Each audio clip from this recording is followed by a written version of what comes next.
Ekspresi Prabowo saat Anies bilang, Prabowo tidak tahan jadi oposisi. Salah satu tema debat Capres putaran pertama yang digelar di KPU pada Selasa malam, 12/12, adalah soal demokrasi khususnya soal parpol.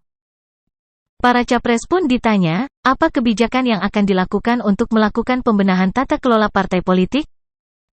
Awalnya, Anies menjawab lebih dari sekadar parpol, rakyat tidak percaya dengan proses demokrasi yang sekarang terjadi, kata Anies. Anies lalu menyebut sekarang ini oposisi ini minim sekali. Jawaban Anies itu ditanggapi Prabowo dengan menyebut Anies agak berlebihan. Mas Anies mengeluh tentang demokrasi ini dan itu dan ini, Mas Anies dipilih jadi gubernur DKI menghadapi pemerintah yang berkuasa. Saya yang mengusung Bapak. Kalau demokrasi kita tidak berjalan, tidak mungkin Anda jadi gubernur. Kalau Jokowi diktator, Anda tidak mungkin jadi gubernur. Saya waktu itu oposisi, Mas Anies, Anda ke rumah saya, kita oposisi, Anda terpilih, kata Prabowo yang lantas joget di atas panggung debat.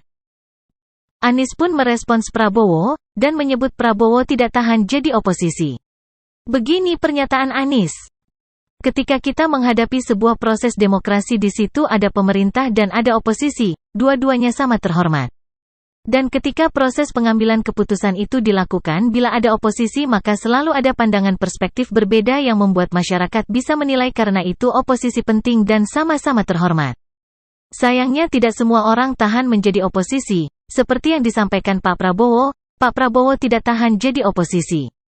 Apa yang terjadi? Beliau sendiri yang menyampaikan bahwa tidak berada dalam kekuasaan membuat tidak bisa berbisnis, tidak bisa berusaha, karena itu harus berada dalam kekuasaan.